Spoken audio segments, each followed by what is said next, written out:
Right. Shall we begin, Ayush?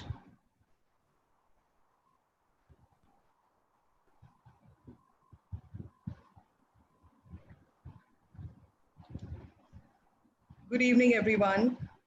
Thank you very much for joining this very special edition of the Anahita Speaker Series. Just to tell you, this speaker series is co-hosted by Carnegie India and the Vedika Scholars Program for Women. I'm Anu Singh and I'm Deputy Director at Carnegie India. And I'd like to tell you a little bit about ourselves.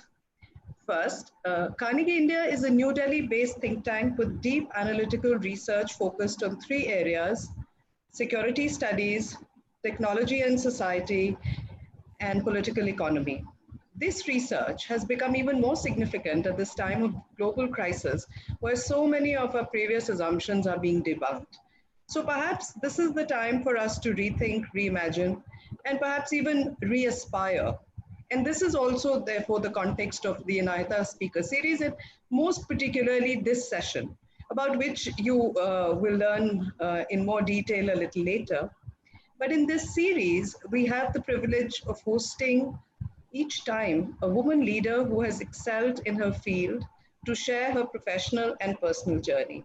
What makes it even more special is that she is in conversation with a younger woman at the threshold of her career. With this, I'll now hand over to Deepa Kumar to introduce the Vedika Scholars Program, our speaker for today and the run of event.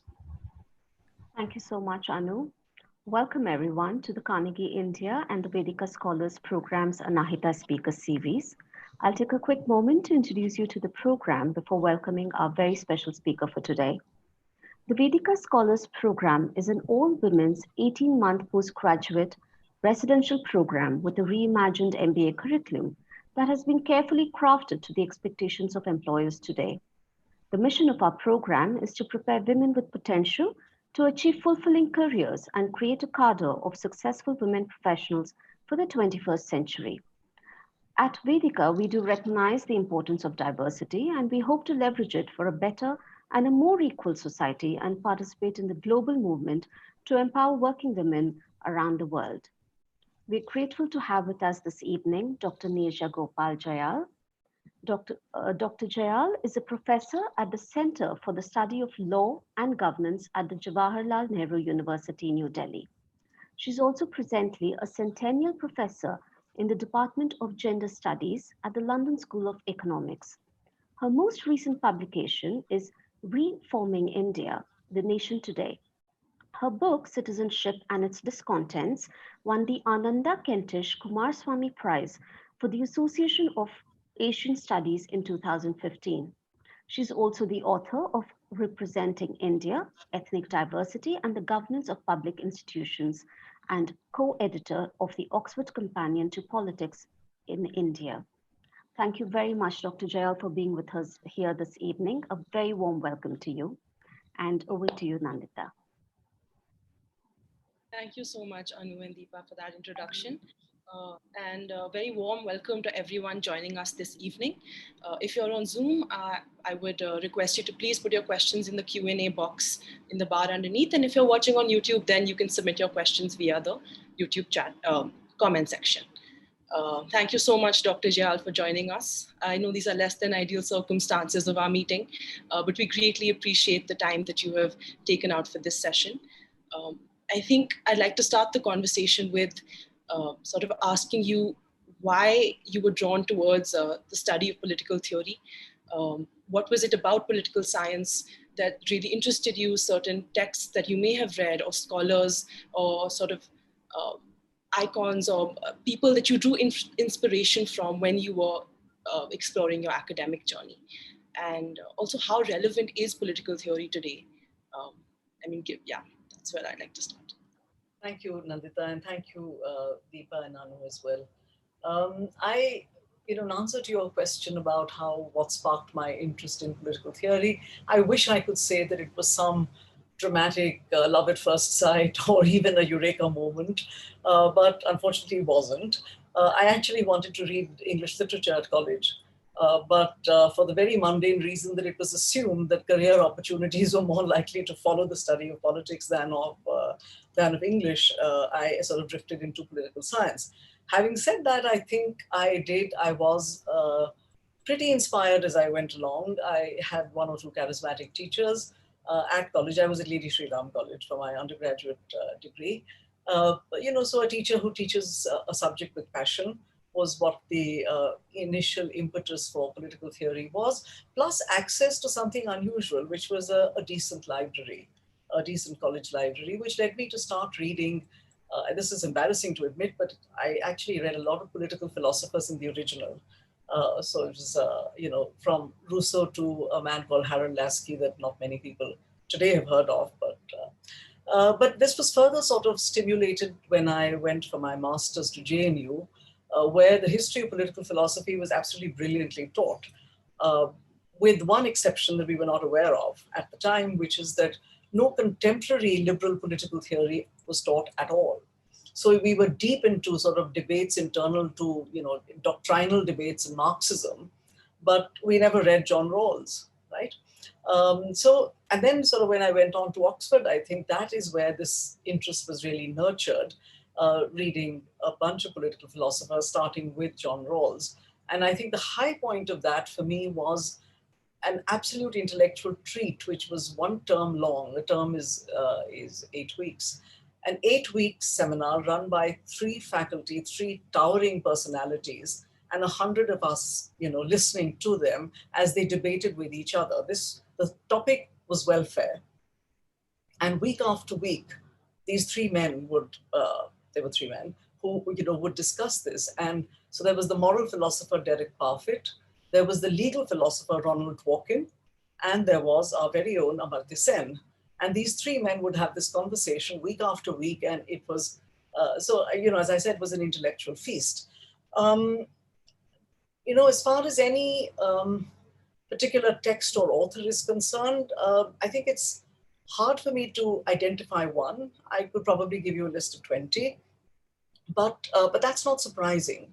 It's kind of consistent with the nature of the scholarly enterprise, which is you have such a wealth of literature over centuries to engage with and to learn from.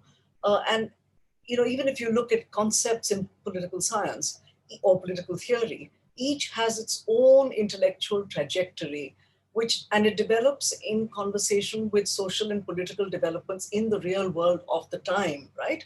So how and why, for instance, did people at different points in history in different societies, how did they think about things like the state or freedom or rights or representation and so on? And so those sorts of journeys of concepts and of theories and the kind of milestones that that punctuate that journey are really fascinating and fascinated me. But you also asked about what kinds of questions. So the kinds of questions that interested me early on, I think, are broadly of 2 types, but not only those. I developed a fairly early interest in the question of how do you think about designing a polity that is just and equitable. Okay, and I think sort of Lasky's work that I read at college had something to do with that. So is liberal democracy enough for this, or do we need social democracy? Yeah. How do we negotiate the clashes that arise between 2 concepts that we value equally? For instance, equality and liberty, right? And so questions about the limits of liberal democracy, but more than that, I think some engagement with the idea that you need to be able to justify from first principles the political values that you hold. And that kind of training, I think I got more at Oxford than anywhere else. The second set of questions that I came to eventually, I think was, but which was, I think, incipient for a long time, was what is the most fundamental, but also the most multifaceted relationship in politics, the relationship between citizens and states. Yeah. So what is the membership? What is the meaning of membership in a political community, namely the state? But also, of course, relations between citizens, especially in a society as diverse as ours. But those are really the basic questions of political life, how is political life constituted, what is the role of citizenship in it, and so on. I'm sure we'll talk about that more later. Dr. Jayal, it's interesting that sort of you mentioned the three male professors. I went to Lady Shriram myself, and I remember that so I was studying English literature, funnily enough. And so I think I sort of took the path that you almost did. I remember even in sort of when we were taught or exposed to literary theorists, a lot of them were sort of Western men, you know, in the sense that the way that they interact with notions of power or the way those perceptions are formulated. Do you think there is a missing perspective? And obviously the canon has largely been dominated by the Western canon, by men in the Western canon. So how can we address that gap? And did you ever in your academic journey feel like this, you know, that you faced these gendered obstacles, or you found sort of perspectives that you didn't sit well with you, or that you wanted to sort of push back against, so sort of that friction? Yeah, you're absolutely right. I mean, in the West, this is called dead white men, DWM. You know, that's the canon, right? I mean, I wish, for instance, I had been exposed to, in the classroom, to the writings or in tutorials or whichever seminar contexts, to the writings of Hannah Arendt, a political philosopher that I discovered much later on my own and have learned a lot from, and there's still a lot to learn from her. But yes, the canon is predominantly male. There are political philosophers who've written about this question. So Carol Pateman has a wonderful book called The Sexual Contract, which, you know, is a riff on the social contract. I mean, you know, so there is quite a lot of writing of this kind of questioning the dead white men view of the canon. But I have to confess that the canon remains pretty much that of dead and white men. It may not be entirely white now. It may also not be entirely dead now, but certainly it does remain predominantly male. But that's part of the ways in which the academy has evolved over centuries, perhaps. And I think we might, you know, in the next 50, 60, 70 years, I hope we will be looking at a canon which will have many more women in it. But for the present, that remains the way it is. For the most part. I mean, today we are conscious of this, just as in the UK, for instance, there's a lot of talk about decolonizing the curriculum. So here too, we do try, and I wouldn't use the word feminize the curriculum, but we do pay attention to feminist questions and feminist perspectives, whether they are feminist perspectives on law or on politics. We do incorporate them in what we teach. But whether there is a feminist canon in the academy, in the curriculums, I think that's not yet something that we have managed to achieve. I also want to come back to sort of your master's in JNU. You were in your mid-20s around the time that the emergency was imposed in India, and I think you told me previously that it was a month into your master's that, so a month before you joined your master's, that the emergency was imposed. And I just want to understand what the academic atmosphere was like at that time, if any of that period sort of informs how you view where we are today, and questions of freedom of expression, or even how you view the academic community today. Yeah. Big question. So I was not yet 20, I think, when I joined JNU. So a bit younger. We finished school a bit younger in those days. And as you rightly said, I came to JNU in what we call the monsoon semester of July 1975, which was a month after the emergency was declared. And they were actually very exciting times. You may think that, you know, everyone went around with a zip on their mouths, but that was not actually the case. Intellectually, politically, I mean, in a sense, it was a political coming of age for many of us, right? The thing that was absolutely riveting was that in students' union debates in JNU at the time, you know, there was a lot of discussion about how to express solidarity with revolutions in Nicaragua and El Salvador. It was never about the quality of mess food in the hostels or, you know, the water supply problems and so on, because those were too banal. The higher sort of cerebral and political commitments were what moved JNU students. And in fact, we had a bunch of sort of student celebrities, I'd say senior students, they were mostly probably PhD students, as I think now, of the student community. They were celebrities. You know, they were intellectuals. They ran the most exclusive clubs. Of course, they probably debated very arcane points of Marxist theory, but definitely, I mean, ideas were. JNU was a place in which the atmosphere was an atmosphere of ideas, and ideas were debated all the time and every possible forum. So now the point is, this was the emergency, and how did that impact this? I remember only that while traveling on a DTC bus to the university with friends or a friend, I remember that we were careful not to talk politics on the bus. And in a sense, we were looking over our shoulders all the time. But on campus, I remember no such constraint. In the classroom, I recall no such constraint. I think those were very open discussions. And, I think Jayaprakash Narayan called for a one-day All India fast. I've since tried to look it up, but never found it. But I know that, the whole campus fasted that day. There was a lot of excitement. But of course,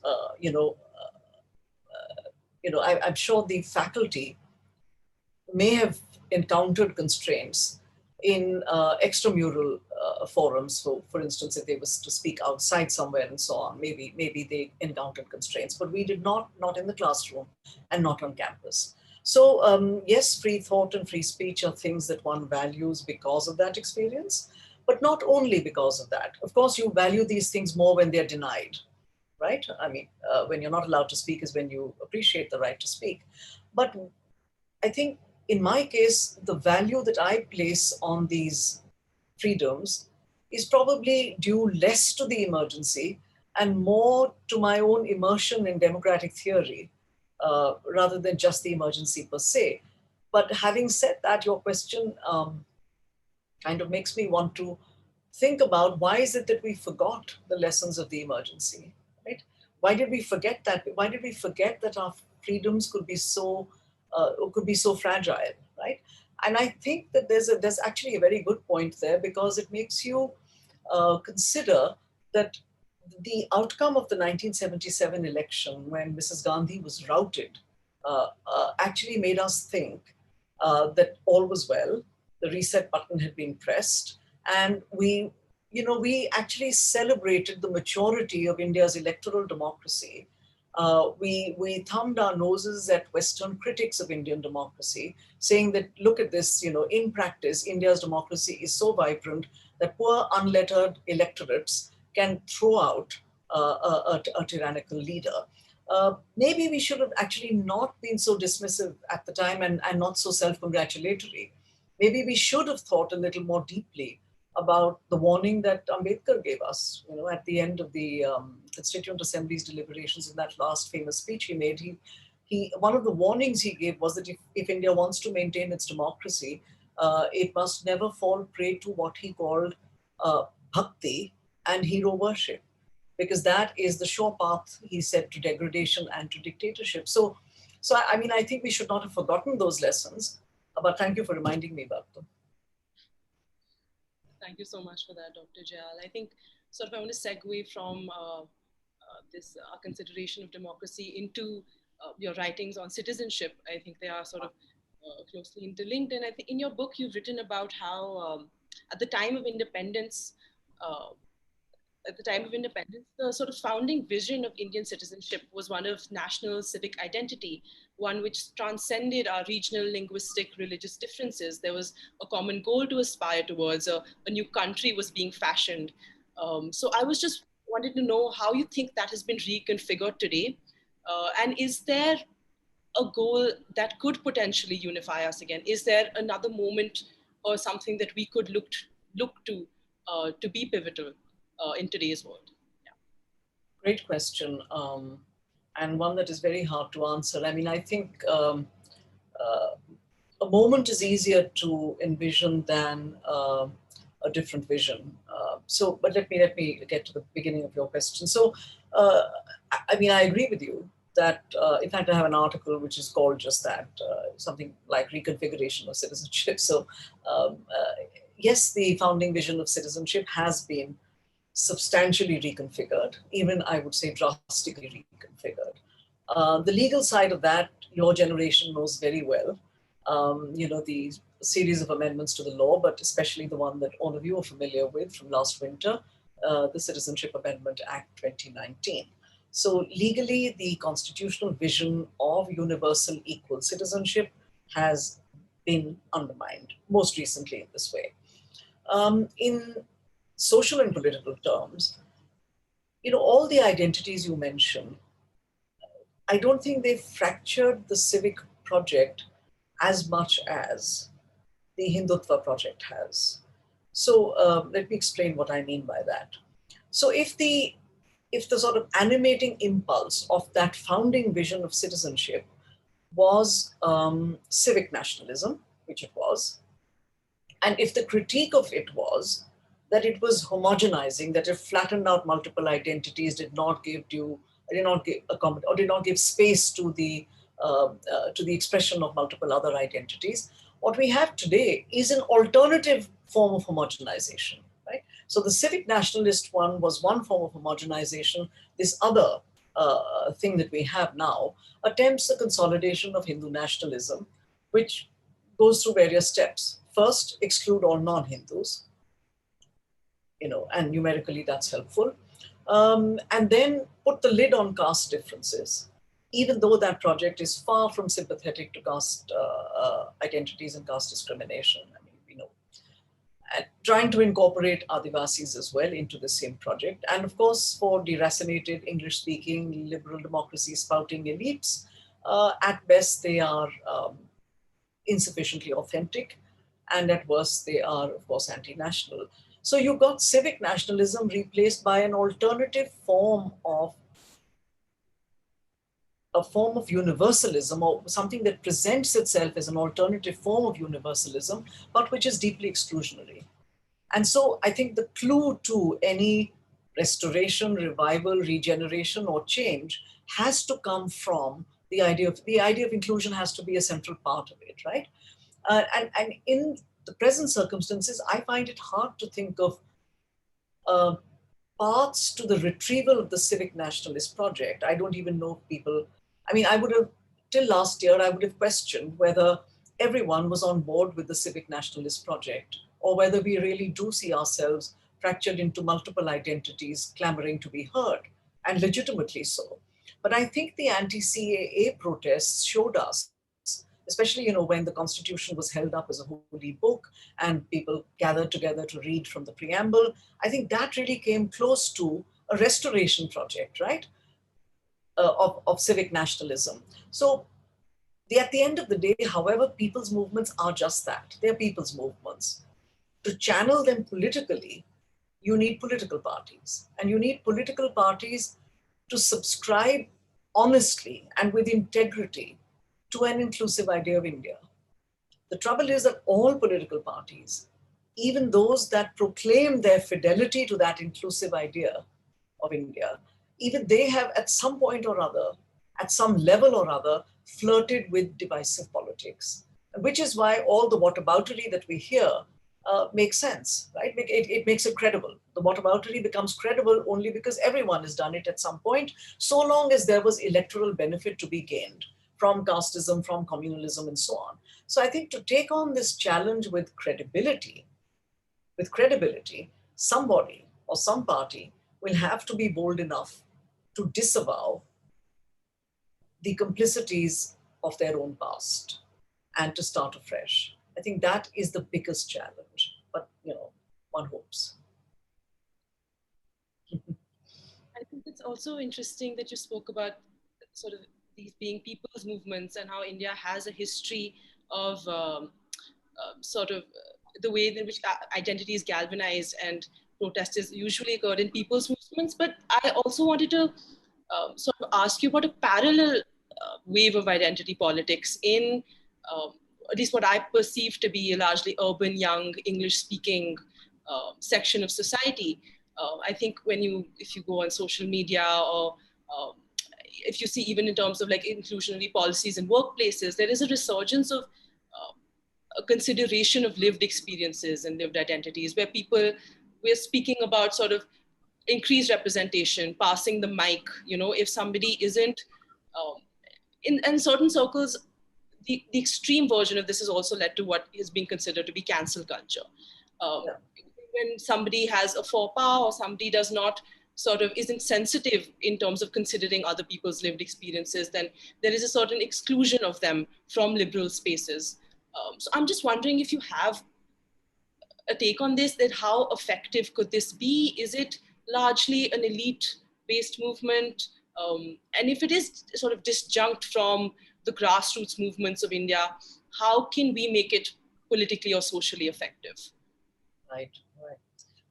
What a great question, and not one that I've thought about very much. I mean, I'm aware of the the J.K. Rowling debate and so on, and the stuff on cancel culture after that. But no, so I haven't thought about this in terms of connecting the dots, because I think there are many dots here, or in terms of having a larger explanatory frame within which to locate these different trends. Of course, they're connected, but also different. So let me sort of go back to one of the points you mentioned, which was representation.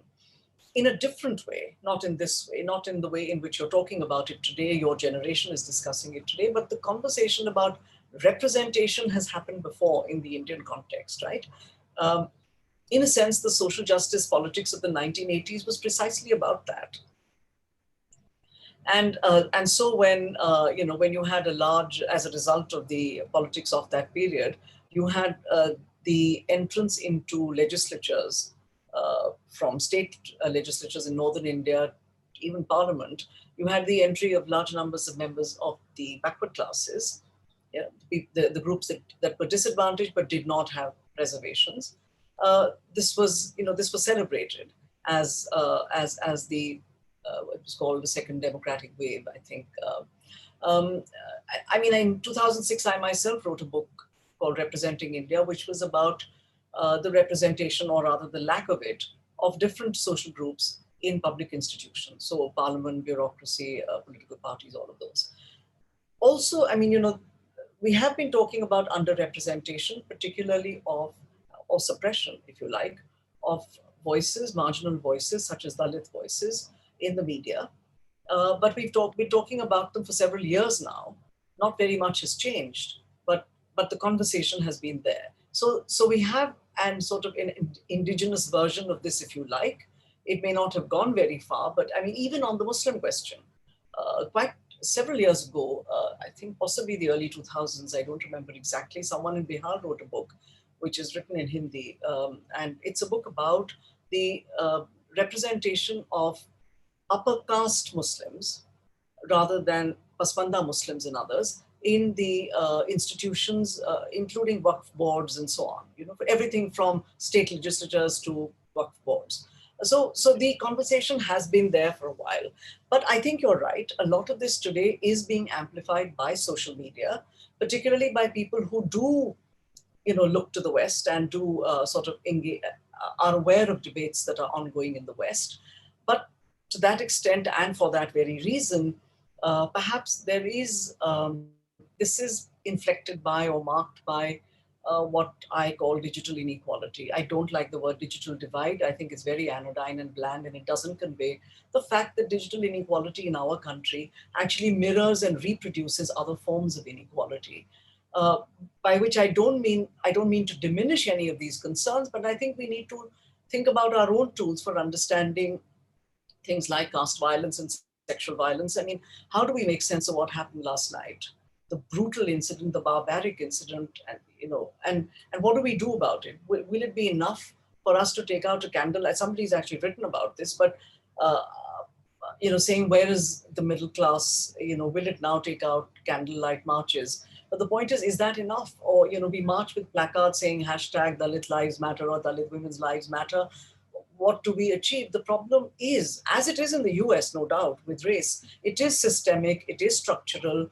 But prejudice based on caste, religion, gender are so deeply entrenched that I would think that we need to apprehend really the term intersectionality is very popular in the literature, but we need to apprehend the intersectionality not just of identities, but of our prejudices in our own society. We need to understand their histories better.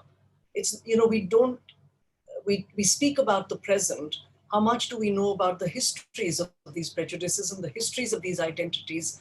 And without that, I think an adequate understanding of the challenge before us will actually elude us. I mean, how deeply entrenched prejudice is and how intersectional it is.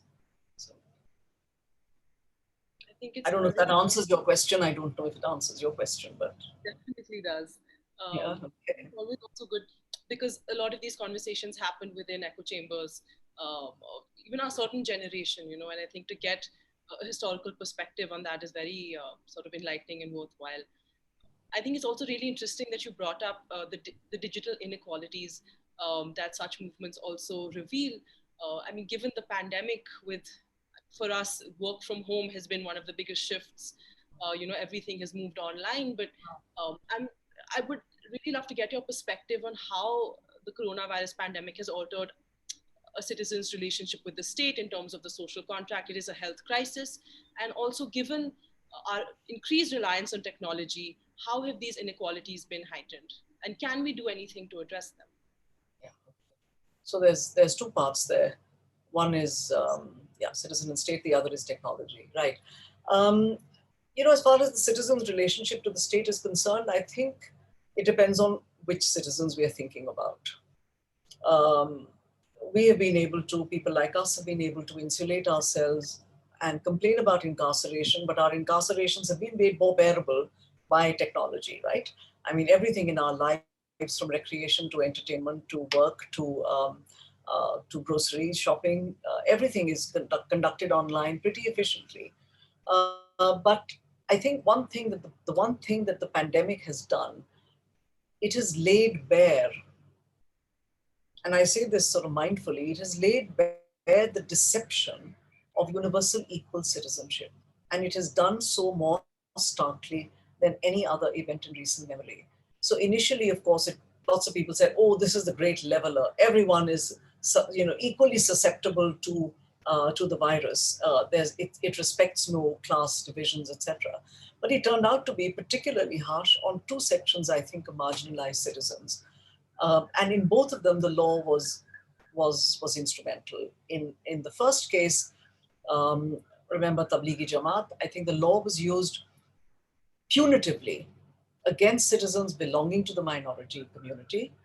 And everything from the Tablighi Jamaat incident to the treatment of vendors in various colonies, and the rumors about these being deliberate purveyors of infection, etc. On the other hand, you had somewhere between 20 and 30 million migrant workers effectively abandoned by the state. And what were their rights as citizens? You talked about the social contract. The fact is that such meager rights and entitlements as they have are tied to their home, are tied to where they belong, their address. So whether it's the ration card for food, whether it's the right to vote, which is not which is not relevant at this point, perhaps, whether it is Manrega, all of these things are available only to them when they're at home. When they leave home, they don't no longer have citizenship rights that they had, because all those citizenship rights are tied to their address.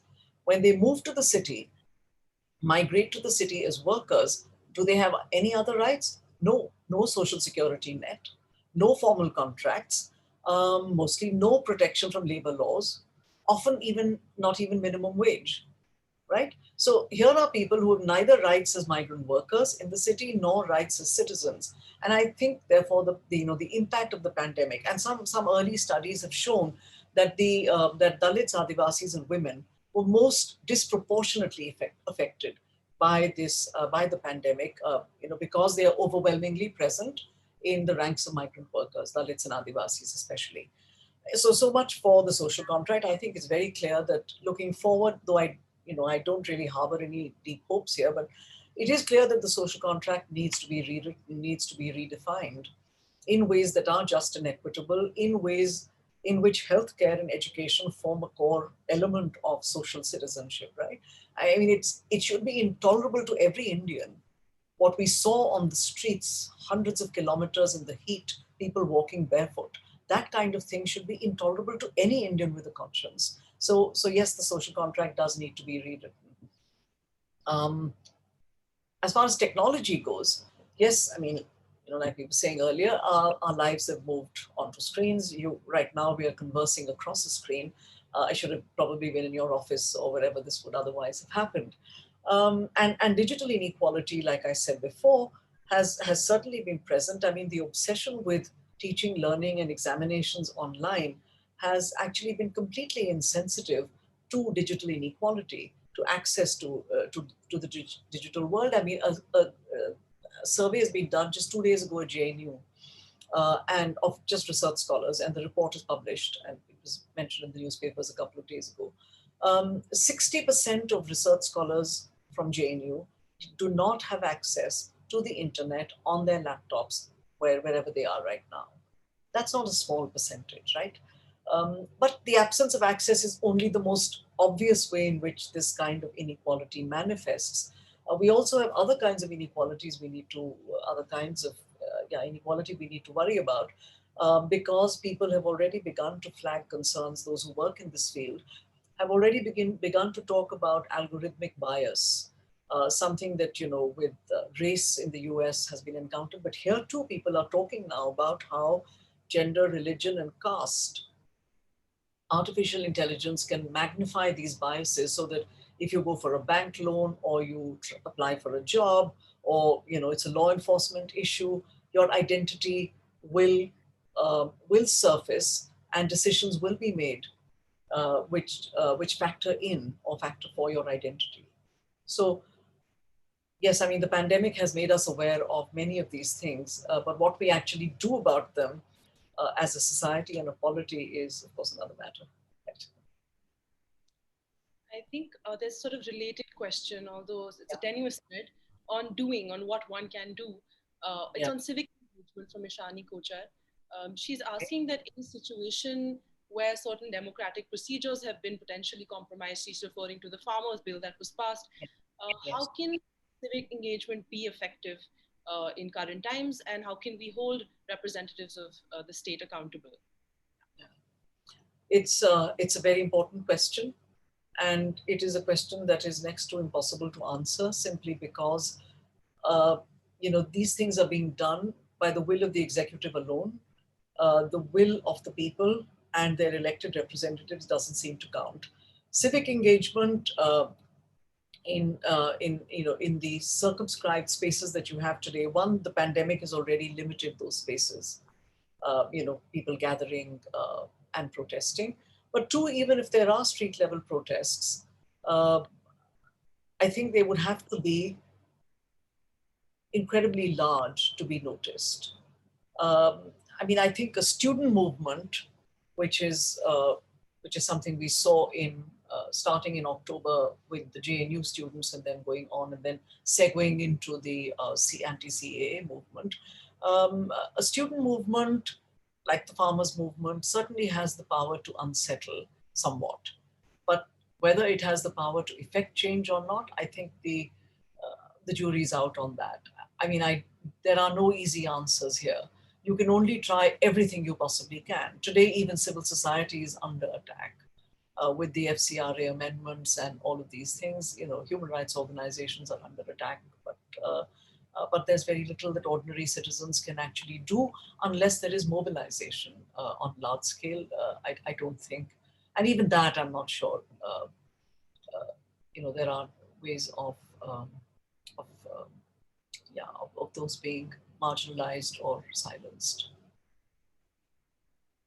Yeah, I'm sorry to give you a pessimistic answer, but that's all right. We're getting a few more questions actually. Yeah, sure. Damini Mehta is asking that. One second.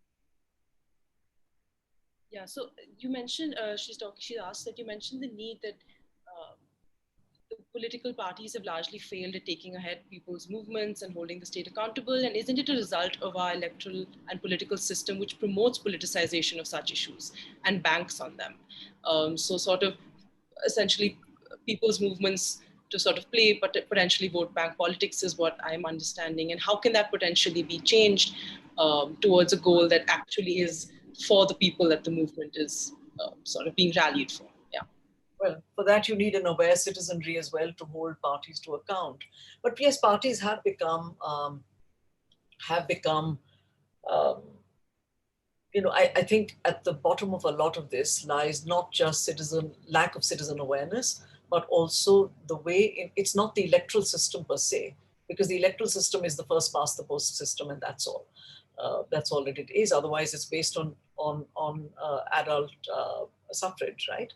Um, the problem, part of the problem at least, is the way in which elections are financed. That has been a problem for a long, long time. It's just gotten much worse because of the opaqueness and the lack of transparency around the electoral bonds issue. But it was always a problem. And I think state financing of elections, which some countries have, is one way of reducing the incentives for politicians. I mean, read a wonderful book by Milan Vaishnav called, who's with Carnegie in the US, a wonderful book called When Crime Pays. It's about the nexus of muscle power and money in elections. And so the problem is not with the electoral system per se.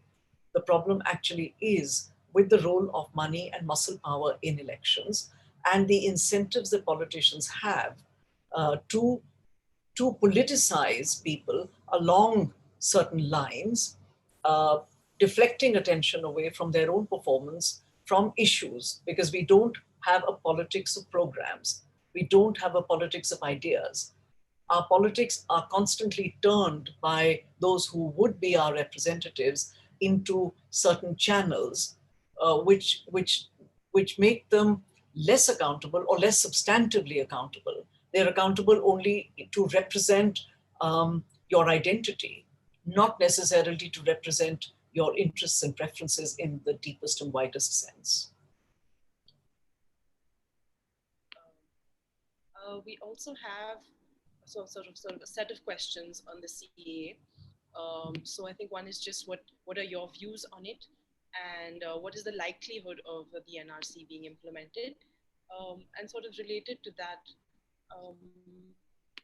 I think is sort of a counter question in almost, but how can we, one second, I'm sorry, there's just so many questions here. Yeah, there's so many questions, I should get some paper, okay. Yeah, okay, carry on, yeah. Let's just address that one first. Yeah. What are my views on the CAA? I thought my views on the CAA are pretty well known. I think the CAA completes the process that was begun in 1986 and then taken forward in 2003-04. It just completes the process of moving us from a birth-based citizenship model to a blood-based citizenship model. So it is descent that determines, that has the larger role, that plays the larger role in determining citizenship rather than place of birth, which is the conception we started out with as a republic.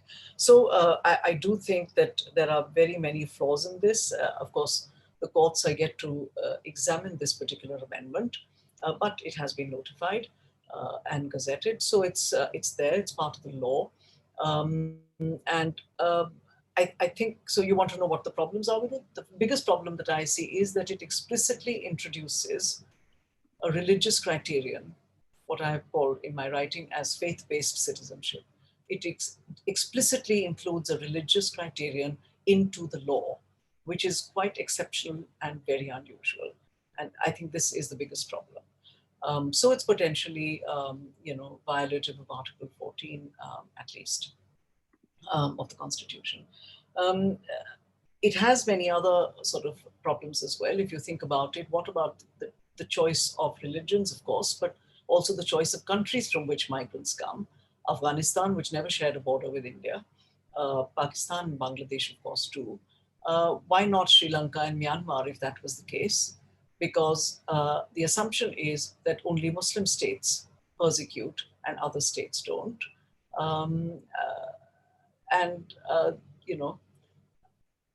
I think it is a deeply, deeply problematic amendment, and it really shifts the basis of Indian citizenship so far by naturalization.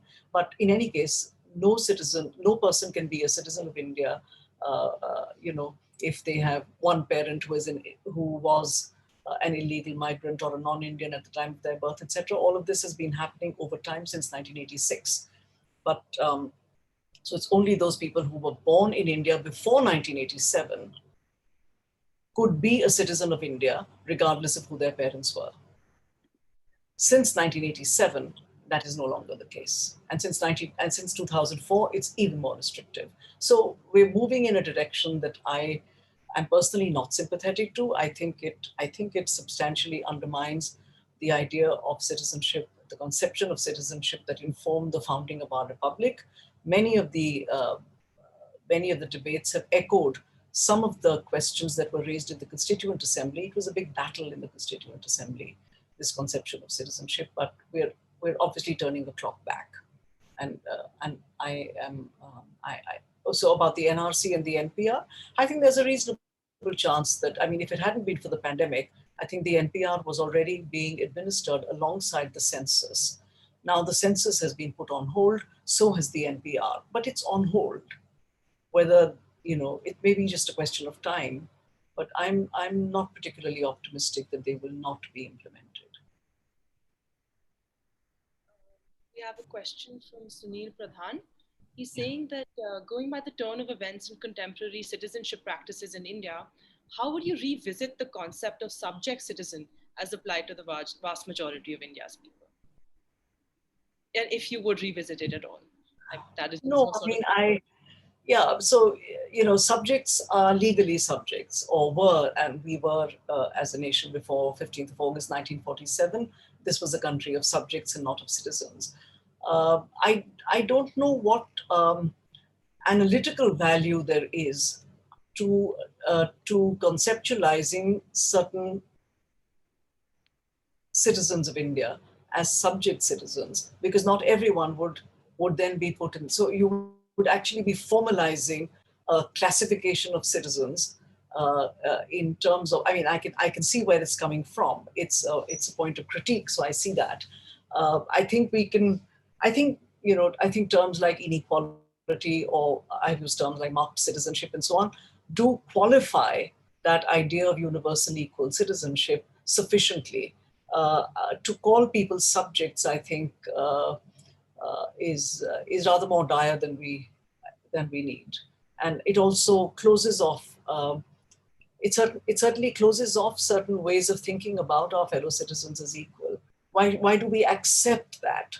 It actually entails accepting that certain sections of people are less than citizens. It is true that they are, but by giving them a label, do we entrench that subjecthood, or do we open up possibilities for liberating them from that subjecthood? I'm not sure that we can bank on the latter. Sort of a slight detour now, but not quite exactly. We have Akanksha Ahuja asking that how much of the delay of the Women's Reservation Bill since 2008 reflects and maybe even accentuates that group differentiated citizenship and representation of women and other minorities in politics. Is that question? So can you say that again? Reflects the group that there is a differentiated citizenship. Yes. I lost your voice then, Anahita. Could you just repeat that? Sorry. Am I audible? Now you are. Yeah.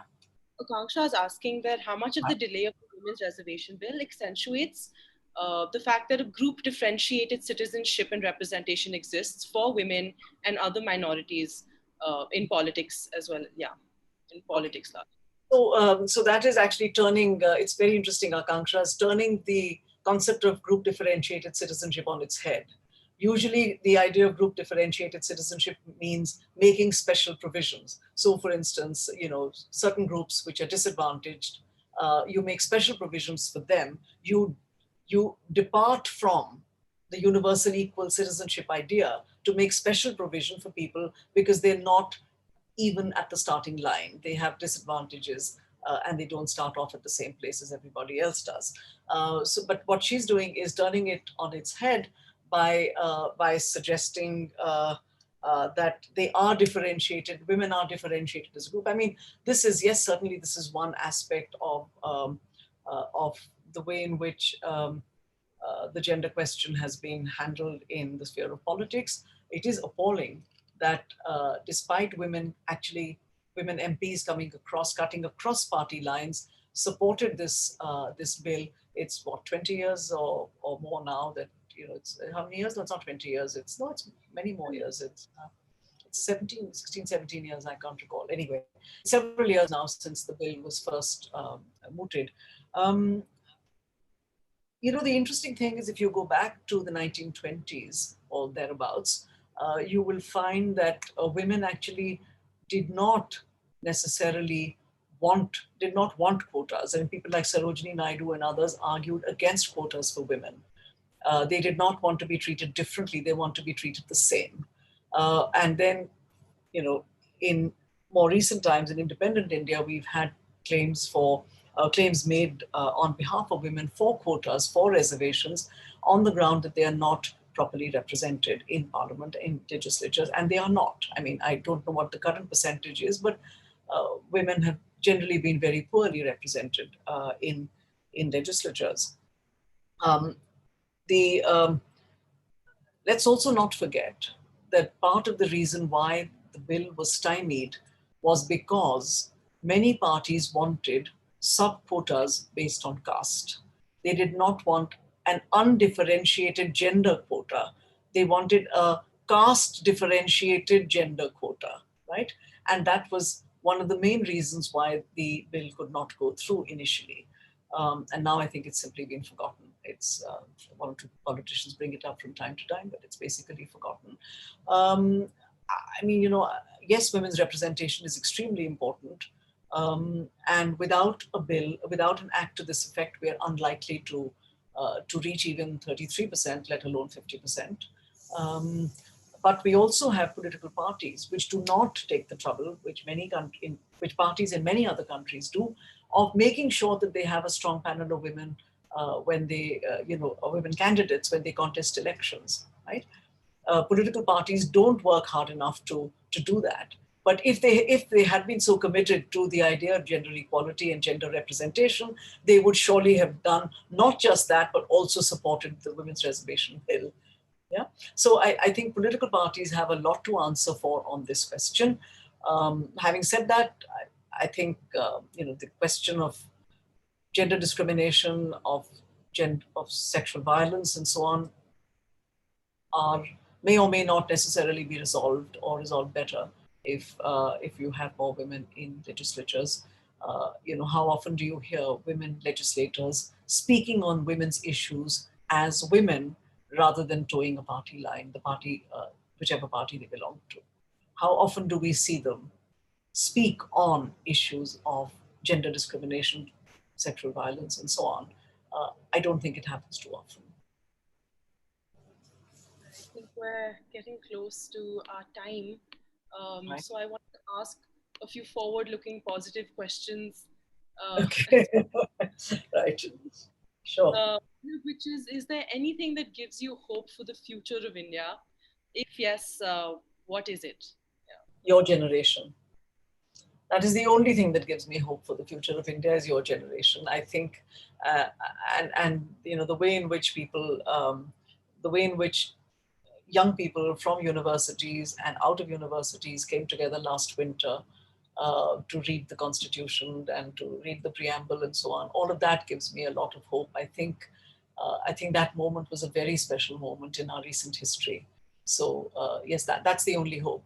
But so long as I think everyone receives an education that keeps them tethered to the idea of a constitutional democracy, I think that's very important.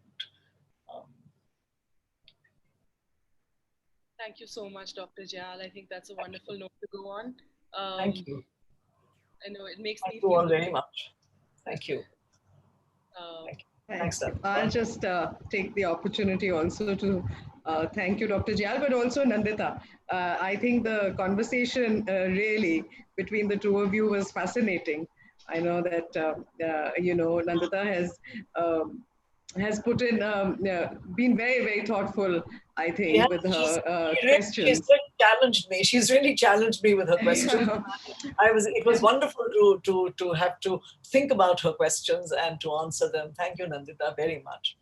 And also, because you more than rose to the challenge, we all got a master class. Thank you in identity, in citizenship, democracy, reservation. I mean, you covered so many things, even gave a historical perspective. Really, can't thank you enough.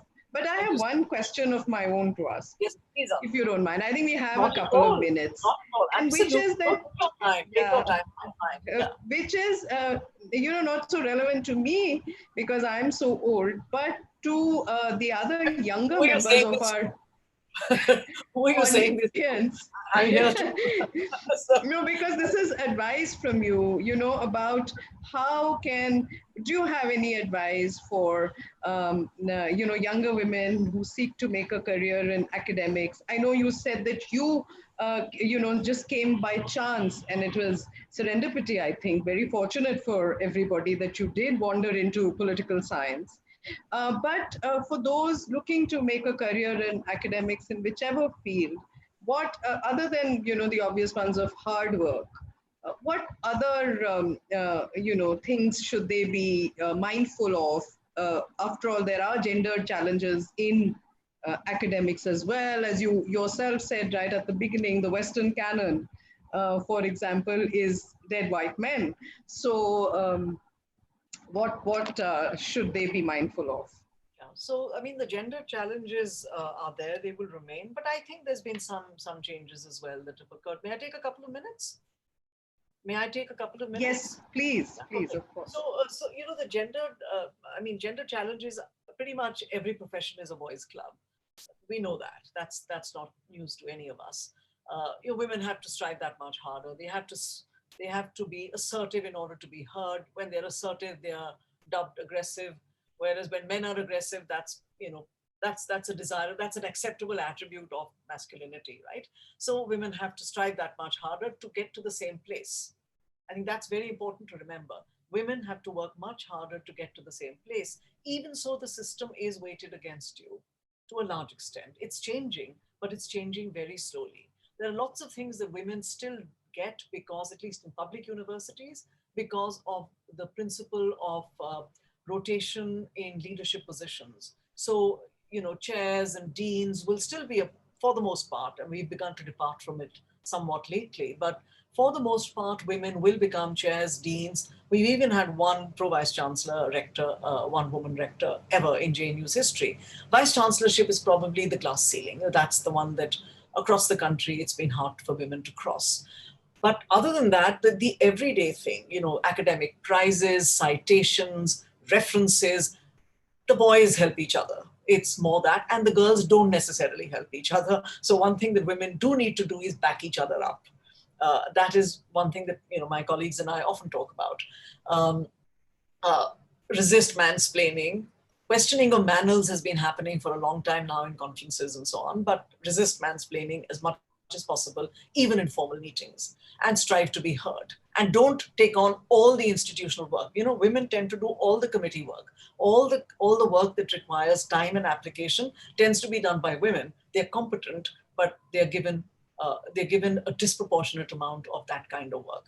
So I'd say it's an exciting time to be in academia. And if you like engaging with ideas, then that's the place to be. But it's also a challenging time right now to be in the academia anywhere in the world. In India and in other countries, there are constraints. There are constraints on freedom. And in other countries, it's not a model we've yet moved towards to that extent, but we could move there. The idea that universities, are now beginning to view students as consumers, fee-paying consumers, and the luxury product that fancy universities are giving is higher education. So, we're not there yet, but it's possible we could be. So the commodification of higher education is something that is worth thinking about, but it's a future thing. So, I think it's still a very rewarding, for me personally, being at a public university like JNU. It's been hugely rewarding and hugely satisfying. I have learned so much, especially from students who come from disadvantaged backgrounds. When you see the kind of effort it takes to get to college in a city, get from a remote village, when you see, let's say, a Dalit girl getting to college, somewhere in her district, then getting to JNU for a doctoral degree, it is just so, it is so impressive. It is so impressive. It is so humbling for one to see that the kind of struggle that that person has overcome, and then goes back to teach in a college in her district or in a town in her state. That is truly inspiring. So I have actually felt rewarded, satisfied, and inspired. And I would not, exchange that for anything in the world. I think a public university particularly gives you that. It gives you that range, that diversity. And students who are more privileged learn from those who are not. And I think that that kind of sharing of experiences as well is quite marvelous. So anyway, yeah, I should stop there. Thank you. Thank No, you. I wish you didn't have to, really. I think all of us here could just listen to you forever. But thank you so much. This has truly been fascinating, marvelous. Thank you, Nandita, very especially. Thanks, Deepa. Thanks, Anu. Thank you so Thank much, you, Dr. Jayal. all those who are there. Lovely. Thanks, Nandita, especially. Thank you. Bye-bye. So my apologies to everyone's questions that we couldn't answer. There were just too many, not enough time.